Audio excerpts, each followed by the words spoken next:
Funding for the Hinckley Report is made possible in part by the Cleone Peterson Eccles Endowment Fund. Tonight on the Hinckley Report, lawmakers work against the clock as the federal government shutdown deadline looms. Leaders assess the potential impact of a new COVID variant as vaccine guidelines get a boost. And as the dust from redistricting settles, Utahns sort through the implications of the new maps.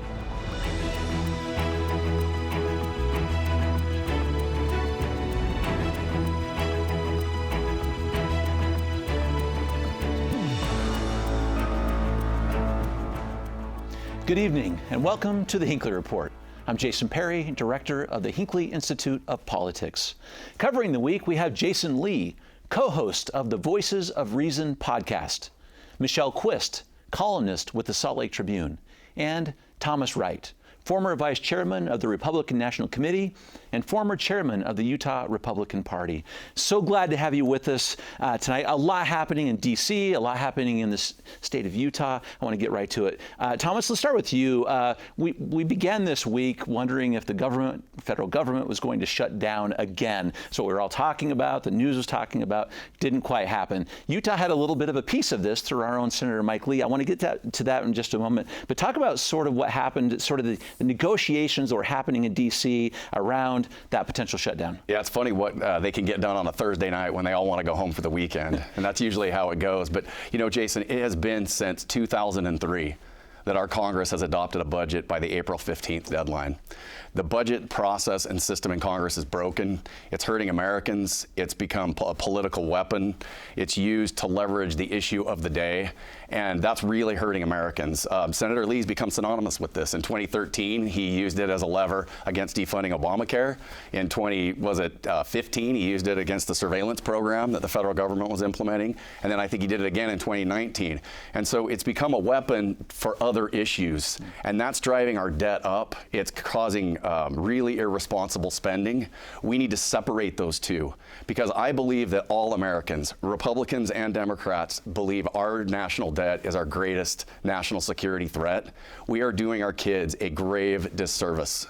We can debate the hot issues of the day that are partisan over there, and we can be responsible with our taxpayer money and our budgets all at the same time. The time has come. I don't know about you, but I'm so tired of the government operating on these continuing resolutions and just always kicking the can. So here they just kick the can to February 18th. We'll be back here in February saying the same thing that I just said, and they'll raise the debt ceiling, which is detrimental to our country.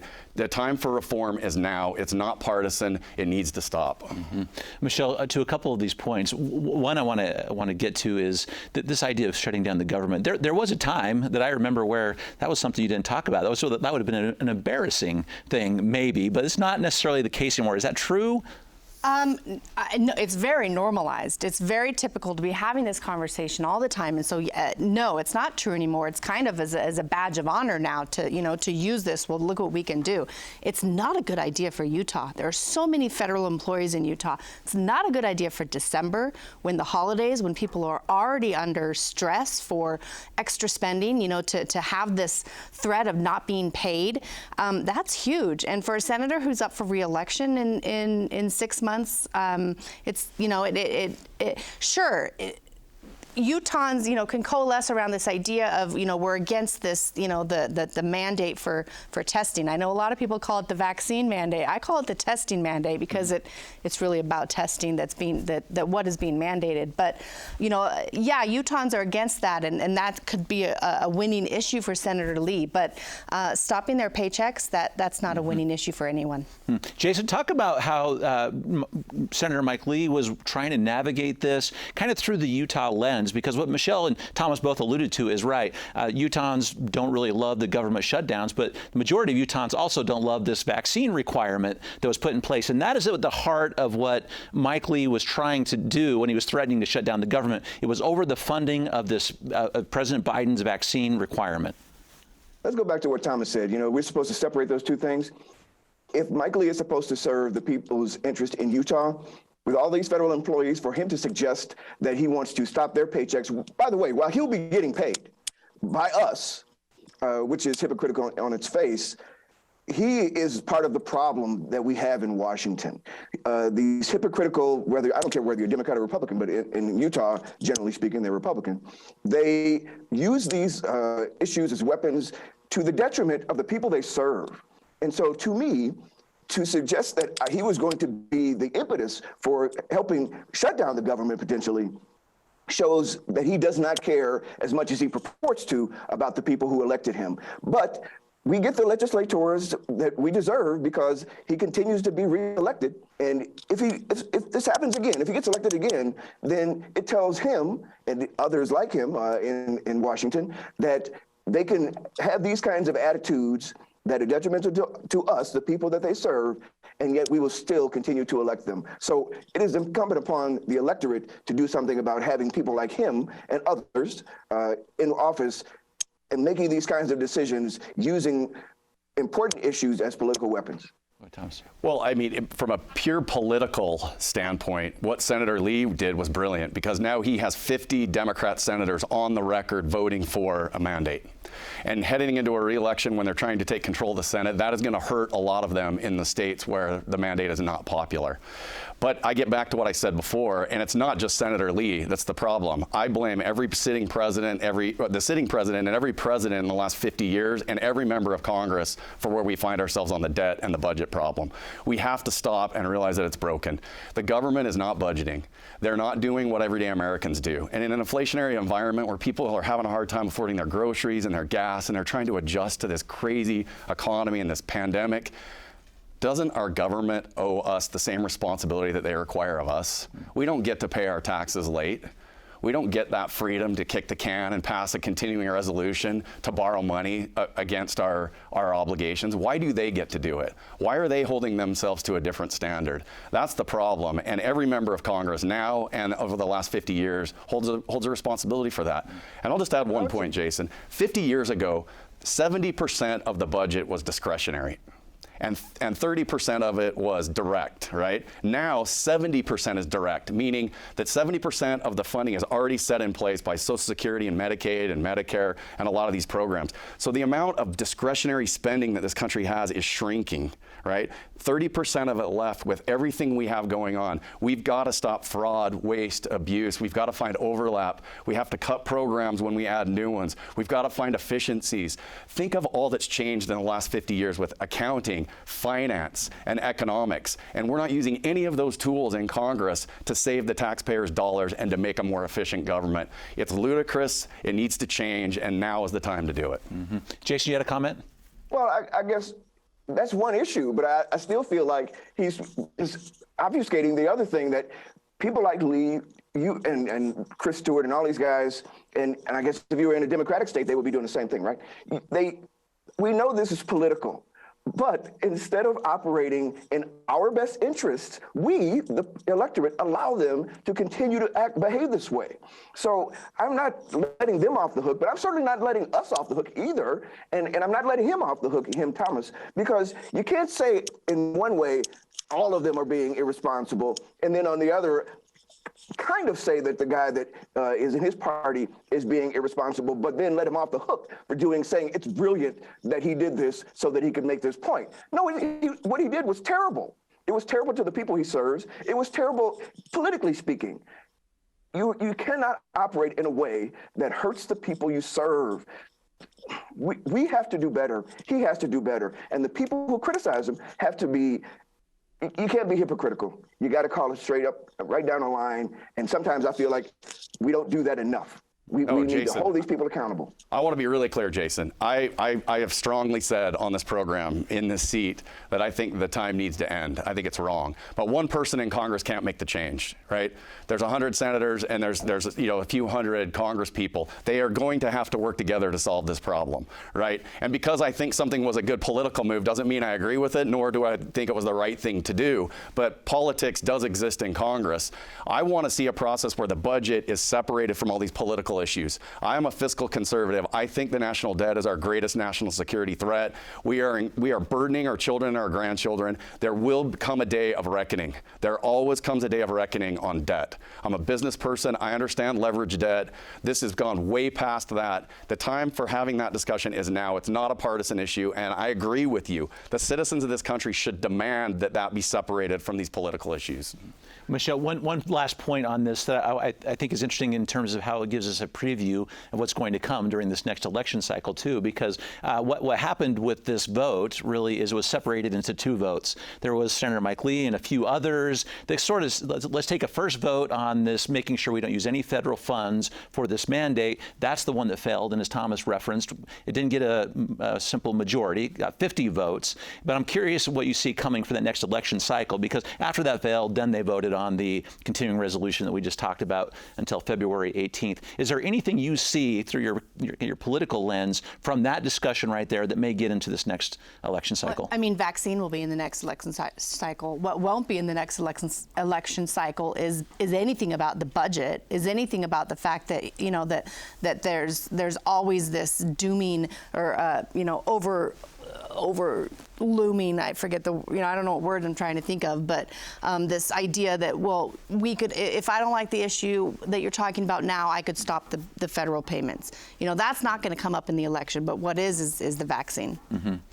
Yeah, go ahead. Yeah, I mean, when it comes to American citizens now, it's every American citizen can say, I have the right to life, liberty, and I owe $87,450 in debt. Mm-hmm. And that's growing every single day. It's unsustainable, and it just has to stop. So I think we all agree that we've got to separate that, and we've got to come up with a new budget process. The one that they implemented in 1974 is broken. It doesn't work anymore.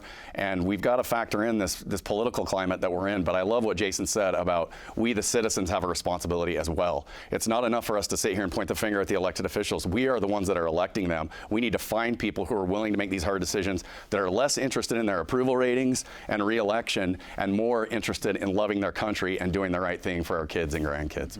Another issue is kind of connected to the political consequences we're going to see this next election is what's happening in the state of Mississippi regarding their abortion law, which was as a 15-week ban on abortions. And the Supreme Court this week decided, Michelle, I want to start with you on this, that they would take up this case. And it's interesting that many of the arguments are not necessarily about that 15-week ban. What it's about is who should be making this decision, who should be in charge, whether it should be the courts, it should be the states, the federal government. Yeah, that's what is at issue. You know, the Senator Lee had a quote about, you know, whether the 9 justices should be deciding, and you know, the fact that, listen, the abortion debate has always been about either a federal right or is it a states' right issue. And if Roe is overturned, that doesn't mean necessarily that abortion now becomes illegal. It means that the states decide whether abortion is illegal. Listen, abortion has been, you know, legal since 1973, but has been happening since the beginning of time, right? Like this has been something that women have had to do for their safety and for their health for eons.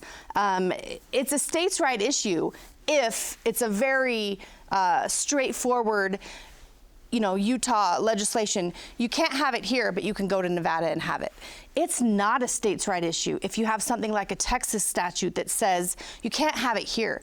And if you go to Oklahoma, we're gonna imprison you, we're gonna fine you, and we're gonna imprison everybody who helps you along the way. That can't be a states' right issue because that person then can't go to another state and have that done. It's also not necessarily, I don't see it as a states' right issue anymore. I used to. I see it as a woman's issue and not as an every woman's issue. I see it as a poor woman's issue. Because I'm telling you, if it becomes that Roe's overturned and each state gets to decide, wealthy women are still going to be able to have abortions. They're going to be able to travel to a state that allows it and have an abortion. A poor woman will not be able to do that. That's what we're talking about here. Mm-hmm. Thomas, you brought up this reference that Mike Lee made in his quote this week. Maybe let's discuss that for just a second, because I'm curious what you all have to say about it, particularly through this lens that Michelle just gave us. Senator Mike Lee said about this abortion rollback potentially from the court, that the issue is whether people, through their elected representatives, should be able to decide how to protect human life and the life of mothers in the manner they deem fit. The Constitution, nature of science, all indicate that that is a right that the people have, not one that belongs to 9 lawyers in robes. This is kind of the heart of what Mississippi is saying in their argument also. Yeah, it is the heart of it. And the question that Americans and citizens of this country have is, do we want laws being created by the judicial branch? Or do we want to get back to a true constitutional sense of the legislative branch creates the laws and the judicial branch interprets them and then the executive enforces them? And so he's arguing a strict constitutionalist approach to this, saying that 9 judges should not be making statute, that government belongs closest to the people, that there's not, the abortion isn't listed in the Constitution, and the states should be making that decision based on how each state feels. That's the position he's taking. It's not surprising because he is a constitutionalist. He has been a constitutional scholar, and he's leaned on that position often as an elected official. But it's not a judge's right, and it's not a legislator's right.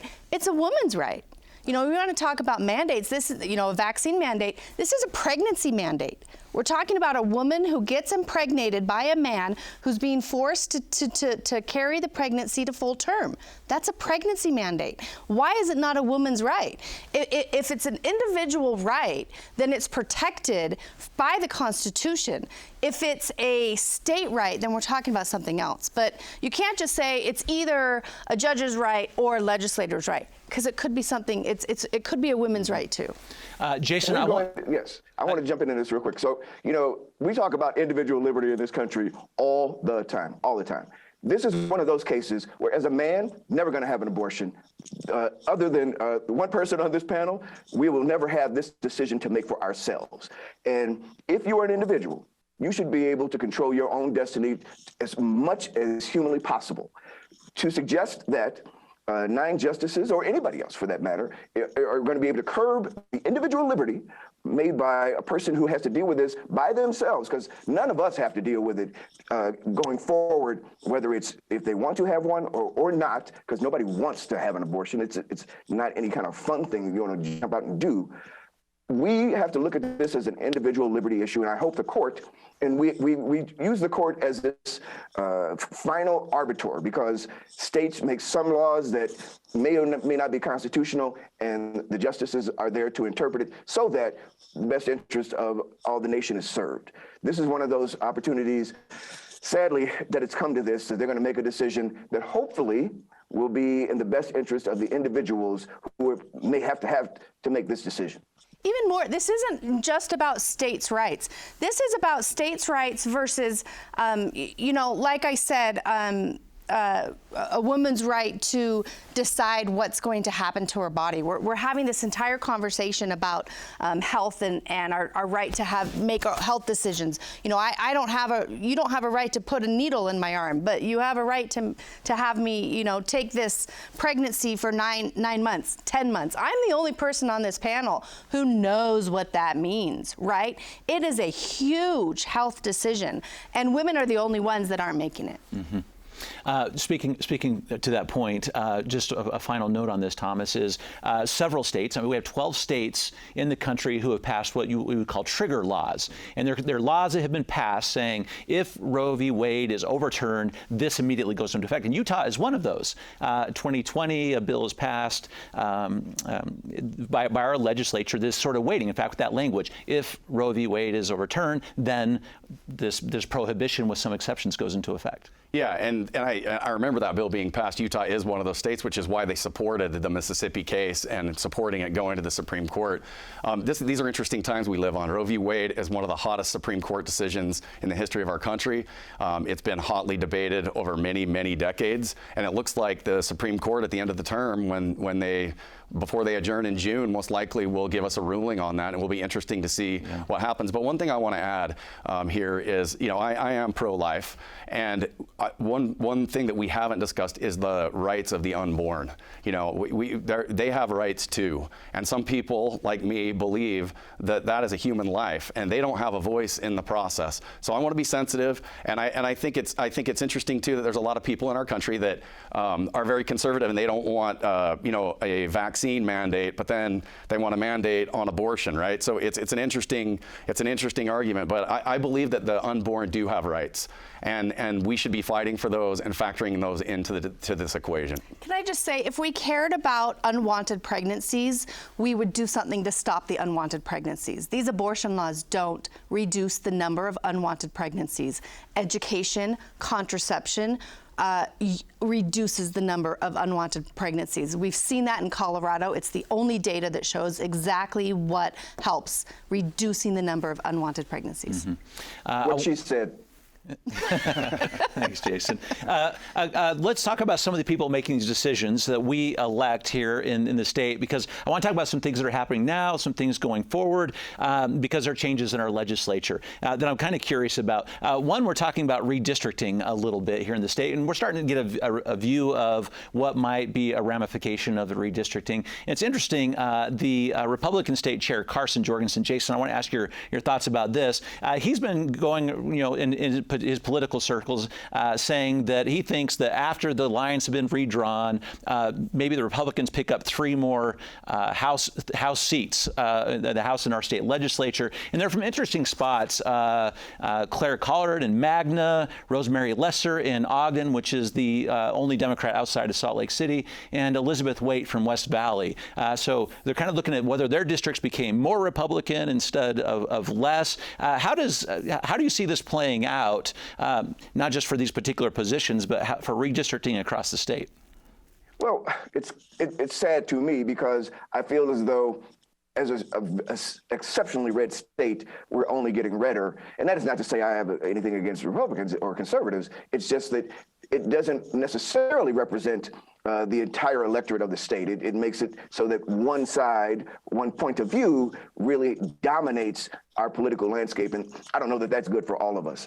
So with regard to just kind of this situation that's coming up with these 3 districts that you mentioned, it skews the political power to one side, to the detriment of others and those people that they represent potentially from having a voice.